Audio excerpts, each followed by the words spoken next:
माग सम्बोधन नभएसम्म कुनै हालतमा सार्वजनिक यातायात सञ्चालन नगर्ने व्यवसायीहरूको चेतावनी। सरकारले व्यवसायीको कुरा नसुने चाबी बुझाउने घोषणा। शर्त सहित वाणिज्य बैंकलाई ब्रोकरको अनुमति दिन अर्थ समिति सहमत। 1 अर्ब रुपैयाँ भन्दा धेरै ऋण लिएका कम्पनी अनिवार्य धितोपत्र बजारमा जानुपर्ने निर्णय। र वार्षिक 100 कामदार पठाउन नसकेका म्यानपावर कम्पनीहरू खारेज नहुने। बाधा अड्काउ फुकाउ मार्फत 1 वर्षका लागि नवीकरण गर्न दिने मन्त्रीको प्रस्ताव। हामी छौं पल पल तपाईसँग, हिमाल पहाड तराईसँग, साथ छ हाम्रो बढ्ने कदमलाई। सलाम छ ती पोरखी हातहरूलाई, जिन्दगी सजाइदिन्छौँ हामी, हर सासको साथी बन्छौँ हामी। सुरक्षा अनि समृद्धि प्राण छ हाम्रो, हर आफू पनि बचाऊ अरूलाई पनि बचाऊ। आजै नेपाल लाइफमा जीवन बिमा गरौँ। हामी हौ नेपाल लाइफ। नेपाल लाइफ, किनकि जीवन अमूल्य छ।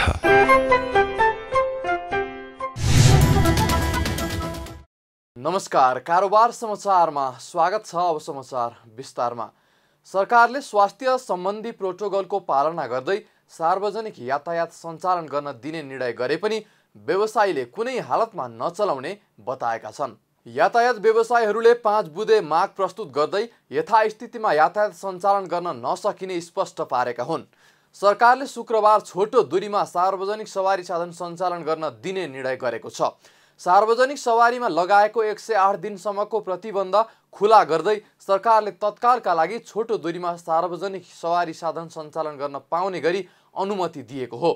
सरकारले स्वास्थ्य सम्बन्धी प्रोटोकलको पालना गर्दै 50% भाडा वृद्धि गरेर सञ्चालन गर्ने निर्णय समेत गरेको छ। तर व्यवसायीहरूले भने पूर्व तयारी बिना सार्वजनिक यातायात सञ्चालन गर्न भनेर अव्यावहारिक र खतरनाक कदम चालेको भन्दै सरकारलाई चाबी बुझाउने चेतावनी दिएका छन्। उनीहरूले सार्वजनिक यातायातको राष्ट्रियकरण गर्न चुनौती समेत दिएका छन्। व्यवसायीहरूले पुनर्कर्जा, बैंकको ब्याजमा छुट, सहुलियतमा ऋण लगायतका माग सम्बोधन नभएसम्म सडकमा गाडी गुडाउने अवस्था नरहेको पनि बताएका छन्। त्यस्तै स्वास्थ्य संगठनले तोकेको मापदण्ड अनुसार यातायात मजदुर र आम यात्रुहरूको स्वास्थ्यलाई दृष्टिगत गरी सम्पूर्ण व्यवस्था हुनुपर्ने, बैंक किस्ता तथा ब्याजमा पूर्ण तालिकीकरण हुनुपर्ने, कागजपत्र कर राजस्वमा बन्दाबन्दी अवस्थाको कर छुट हुनुपर्ने, बन्दाबन्दीको अवस्थाको बिमाको प्रिमियम छुट समयावधि समायोजन लगायत माग सम्बोधन गर्नुपर्ने पनि माग गरेका छन्। धितोपत्रको दोस्रो बजारमा वाणिज्य बैंकका सहायक कम्पनीलाई ब्रोकरको अनुमति दिने बाटो खुल्ला भएको छ। शुक्रबार बसेको प्रतिनिधि सभा अन्तर्गतको अर्थ समितिको बैठकले उपसमितिले बुझाएको सुझाव सहितको प्रतिवेदन अनुसार नै बैंकलाई ब्रोकर लाइसेन्स दिन सहमति जनाएसँगै बाटो खुल्ला भएको हो। समितिकी सदस्य रामकुमारी झाँक्री संयोजक गठित उपसमितिले झण्डै 1 वर्ष लगाएर पारेको प्रतिवेदन मंगलबार समिति समक्ष बुझाउँदै 11 प्रश्नको उत्तर खोजेर मात्रै दिन सिफारिस गरेको थियो। उपसमितिले पर्याप्त तयारी र पूर्वाधारको व्यवस्था भए नभएको स्पष्ट पारेर मात्रै वाणिज्य बैंकका सहायक कम्पनीलाई धितोपत्र दलालको लाइसेन्स दिन उपयुक्त हुने निष्कर्ष निकालेको थियो। त्यस्तै लाइसेन्स दिँदा सहायक कम्पनी र मुख्य कम्पनी बीचको अन्तर सम्बन्ध र शेयर खरिद बिक्री कारोबारको सीमा के हुने, भित्री कारोबारलाई नियन्त्रण र निरुत्साहित गर्न कानुनी व्यवस्था पर्याप्त भए नभएको, नियामक निकाय नेपाल राष्ट्र बैंक र धितोपत्र बोर्ड दुवै हुने देखिएकाले कसरी व्यवस्थित गर्ने लगायतका विषय समेत स्पष्ट हुनुपर्ने निष्कर्ष निकालेको थियो। सोही प्रश्नको जवाफ स्पष्ट पारेर मात्रै वाणिज्य बैंकका सहायक कम्पनीलाई धितोपत्र दलालको अनुमति दिने निर्णय भएको समितिका सभापति कृष्ण प्रसाद दाहालले बताउनुभयो। उहाँले नीति तथा कानुन पर्याप्त भए भोलिदेखि नै अनुमति दिए पनि केही फरक नपर्ने समेत बताउनुभयो। हाम्रो प्रश्न धारणा छ, हामी अलबलमा पनि छैन। हामी नीति बनाएर ठ्याक्क चाहिँ नीति सरकारले ल्याउँदाखेरि त्यसमा सहयोग गर्छौँ। अहिले भइरहेका नीतिहरू पर्याप्त छन् भने दिँदा हुन्छ, तर दिँदा हतार गरेर दिनु पर्दैन। बैंकले व्यवसाय त गरिरहेकै छ। नयाँ व्यवसायमा जान लागेर त त्यही ब्रोकर व्यवसायमा जान लाग्यो। त्यसैले आफ्नो व्यवसायलाई सबभन्दा पहिला त चुस्त दुरुस्त बनाउनु पर्यो। यो व्यवसायमा आउने हो भने अहिले भइरहेका दलालको जस्तै व्यवसाय गर्न आउने होइन, यिनीहरूको भन्दा बेटर व्यवसाय गर्नको निम्ति आउने हो, मार्केटलाई बढाउनको निम्ति आउने हो, मार्केटलाई इथिकल्ली दिशातिर लिएर जानको निम्ति आउने हो। त्यो कुरातर्फ अहिले हाम्रा नीतिहरू हाम्रा कानुनहरू पर्याप्त छन् भने अहिले दिइन्छ, आजै दिँदा पनि कुनै फरक पर्दैन। छैनन् भने त्यसको प्रबन्ध गर्नुपर्ने कर्तव्य चाहिँ नियमनकारी निकायहरूको हो। त्यो काममा नियमनकारी निकायहरूले ध्यान दिनुपर्छ र समितिले ध्यानपूर्वक यी प्रश्नहरू छन्, यी प्रश्नहरू चाहिँ तिमीले आजै उत्तर दिन सक्छौ भने भोलि दिइन्छ भन्ने कुरा हामीले प्रश्नतापूर्वक भनेका छौँ। यो समितिले भनेर ल्याएको छ, त्यो पर्याप्त छ र यसमा बरु थप्नुपर्ने कुरा छन् भने केही थपौँ घटाउनुपर्छ भन्ने चाहिँ मलाई लाग्दैन। समितिले 1 अर्ब रुपैयाँ भन्दा धेरै ऋण लिएका कम्पनी अनिवार्य रूपमा धितोपत्र बजारमा जानुपर्ने निर्णय समेत गरेको छ। यसअघि उपसमितिले बैंक तथा वित्तीय संस्थाबाट 50 करोड भन्दा धेरै ऋण लिने अनिवार्य रूपमा पब्लिक कम्पनीमा जानुपर्ने कानुनी प्रबन्ध गर्न सिफारिस गरेको छ। प्राकृतिक स्रोतमा आधारित उद्योगहरूको हकमा उपसमितिको प्रतिवेदनमा उल्लेख नभए पनि समितिले रकम नतोकी पब्लिक कम्पनीमा जानुपर्ने निर्णय गरेको छ। समितिका सभापति दाहालले उपसमितिले सिफारिस गरे अनुसारको रकम सानो भएको भन्दै सो सीमा अब 1 अर्ब पुर्याउने निर्णय भएको बताउनुभयो। उहाँले प्राकृतिक स्रोतमा आधारित उद्योगहरूको हकमा सो रकम तोक्न नहुने तर सिमेन्ट र खानी उद्योगहरूको हकमा भने सोच्न सकिने बताउनुभयो। प्राकृतिक स्रोतमा आधारित जुनसुकै उद्योग होस्, सिमेन्ट उद्योगको हकमा अलिकति विचार गर्नु पर्ला, तर त्यो खानै छैन। सिमेन्ट उद्योग सँगै उत्पादन गर्ने एउटा प्रक्रिया हो, खानी उठाउन अर्को प्रक्रिया होइन हो। वनमा आधारित चाहिँ नि हामी फरक जस्तै साना जहाँबाट काठ ल्याएर चाहिँ त्यहाँ गर्छन् त्यो अलग कुरा हो। तर जहाँ काठ उत्पादन हुन्छ नि, काठ उत्पादन हुन्छ, सामुदायिक वनहरू छन्, ती सामुदायिक वनहरू अहिले ठिकै छन् तर त्यसलाई ठिक ढङ्गले सञ्चालन गर्न दिनुपर्छ। अहिले काठहरू चाहिँ हामी बाहिरबाट ल्याउँछौँ, यहाँका चाहिँ कुहाएर राख्छौँ, त्यस्तो अनेक खालको छ नि परिस्थिति। त्यसैले यस्ता कुराहरूमा चाहिँ हामीले अलिकति स्ट्रिक्टली नै यसमा पुँजी नतोकिकन अब उद्योग सञ्चालन गर्ने सिमेन्ट उद्योगको कुरा खाने एउटा कुरा हो, उद्योग अर्को कुरा। त्यो खाने क्षेत्रमा चाहिँ त्यहाँ चाहिँ सबैको हुनु पर्यो कि प्राकृतिक स्रोत साधनको हकमा चाहिँ तोकिए बमोजिम भनौँ, त्यो चाहिँ अलिकति न्यारो डाउन पनि गर्नु पर्ला, किनभनेदेखि अलि गरौँ। तर अरू सबैमा चाहिँ के फरक भएपछि चाहिँ त्यो पब्लिक कम्पनीले जानुपर्ने गरिदियो भने त्यसले राम्रै होला। यस्तै समितिले उपसमितिको सिफारिस अनुसार नै नियामक निकायका आबद्ध कुनै पदाधिकारी र कर्मचारीले सेयरको कारोबार गर्न नपाउने व्यवस्था गर्ने पनि निर्णय गरेको छ। सम्बन्धित संस्थाका पदाधिकारी र कर्मचारीहरू सेयर बजारमा प्रत्यक्ष सहभागी जनाउँदा अनावश्यक चलखेल भएको ठहर गर्दै यस्तो निर्णय गरेको हो। समितिको निर्णय कार्यान्वयन भए ती संस्थामा आबद्ध हुने पदाधिकारी र कर्मचारीले आफूसँग यसभन्दा अगाडि रहेको सेयरहरू घोषणा गरी बिक्री गर्ने बाहेक सेयरको कारोबार गर्न पाउने छैनन्।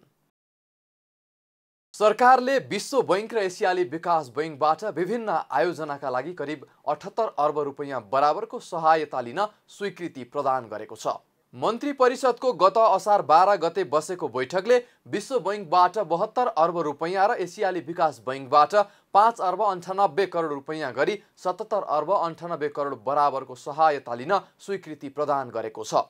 मन्त्री परिषदले विश्व बैंकबाट प्राप्त हुने रणनीतिक सडक सञ्जाल तथा व्यापारिक मार्ग सुधार आयोजना अन्तर्गत 300 मिलियन अमेरिकी डलर र स्केल अप फेसिलिटी अन्तर्गत 100 मिलियन अमेरिकी डलर गरी करिब 54 अर्ब बराबरको ऋण सहायता लिन स्वीकृति दिएको हो।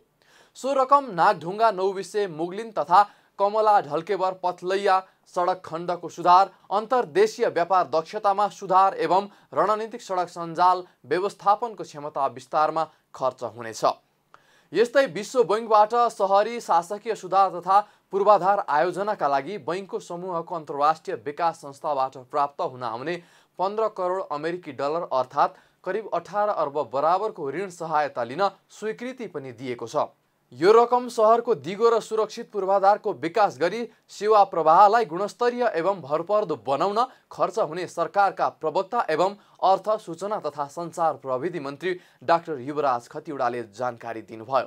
अर्थ मन्त्रालयको प्रस्तावमा विश्व बैंकको सहयोगमा रणनीतिक सडक सञ्जाल र व्यापारिक मार्ग सुधार अन्तर्गत चाहिँ प्राप्त हुने करिब 300 मिलियन अमेरिकी डलर र स्केल अफ फेसिलिटी अन्तर्गत प्राप्त हुने 150 मिलियन अमेरिकी डलर गरेर कुल 450 मिलियन अमेरिकी डलर अथवा नेपाली रुपियाँमा करिब 54 अर्ब ऋण सहायता रकम स्वीकार गर्ने निर्णय भएको छ। यो मूलतः रणनीतिक सडक र व्यापारिक मार्ग विस्तारको लागि हो।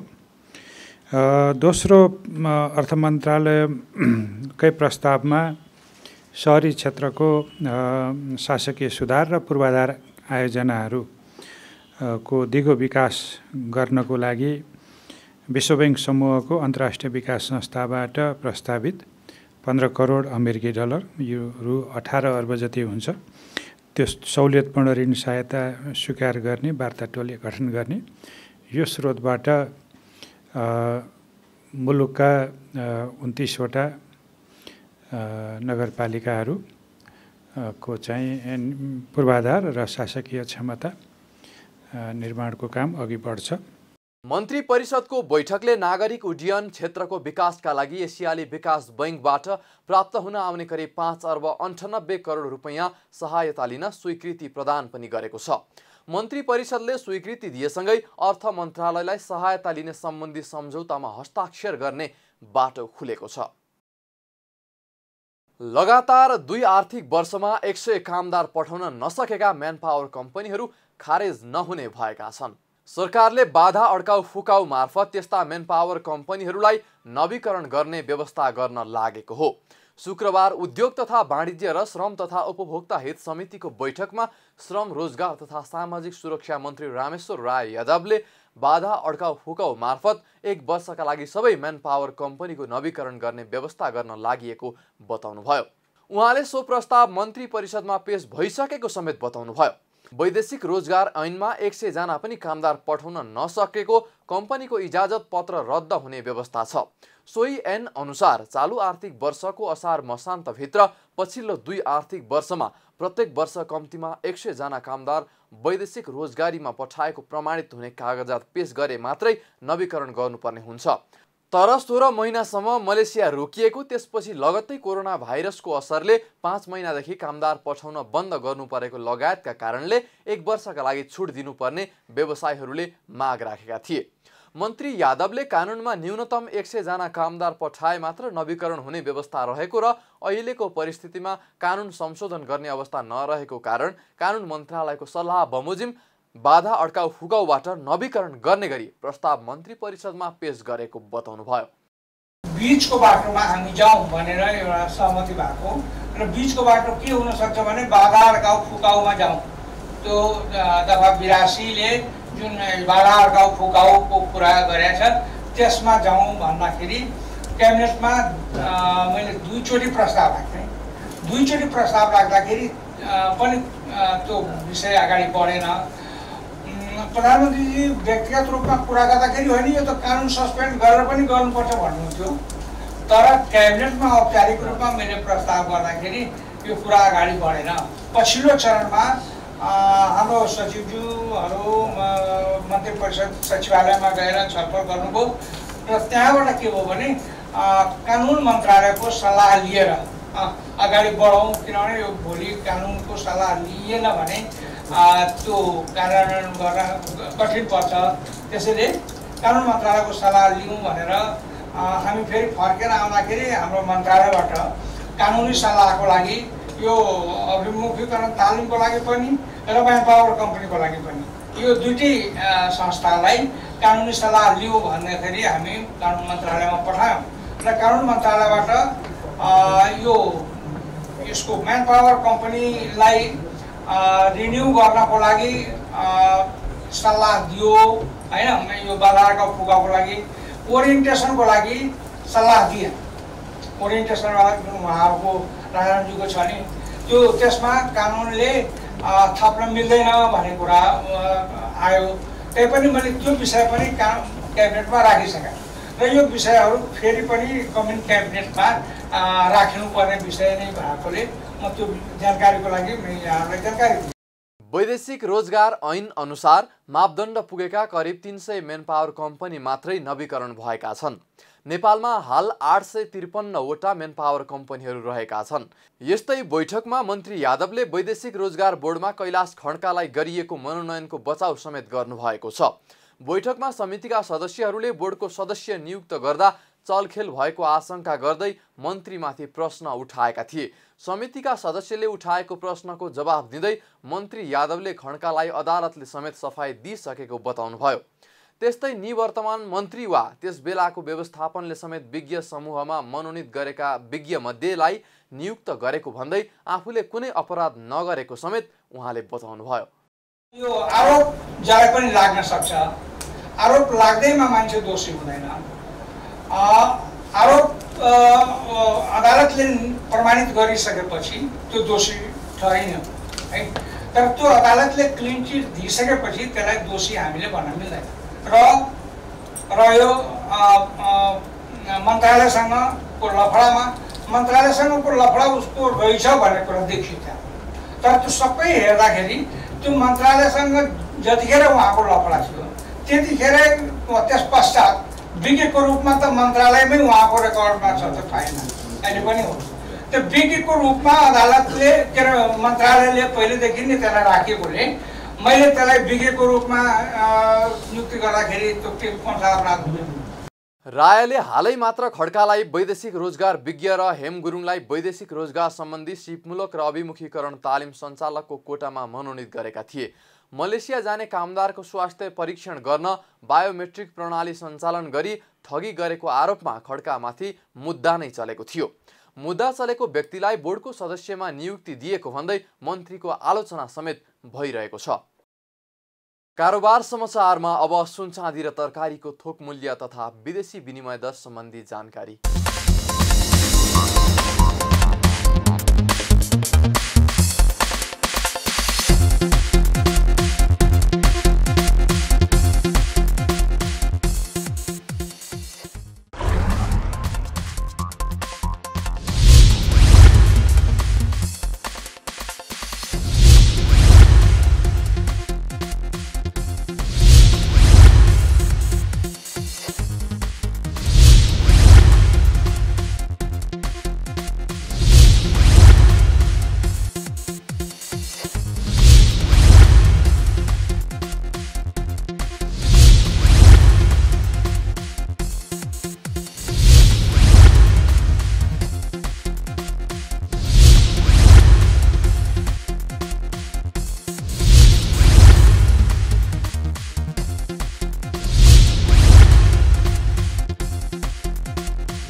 बिदा हुनु अघि अहिलेसम्मका प्रमुख समाचार फेरि एकपटक। माग सम्बोधन नभएसम्म कुनै हालतमा सार्वजनिक यातायात सञ्चालन नगर्ने व्यवसायीहरूको चेतावनी। सरकारले व्यवसायीको कुरा नसुने चाबी बुझाउने घोषणा। शर्तसहित वाणिज्य बैङ्कलाई ब्रोकरको अनुमति दिन अर्थ समिति सहमत। 1 अर्ब रुपैयाँ भन्दा धेरै ऋण लिएका कम्पनी अनिवार्य धितोपत्र बजारमा जानुपर्ने निर्णय। र वार्षिक 100 कामदार पठाउन नसकेका म्यानपावर कम्पनीहरू खारेज नहुने। बाधा अड्काउ फुकाउ मार्फत 1 वर्षका लागि नवीकरण गर्न दिने मन्त्रीको प्रस्ताव। कारोबार समाचार सकियो। हामीलाई बिदा दिनुहोस्। नमस्कार।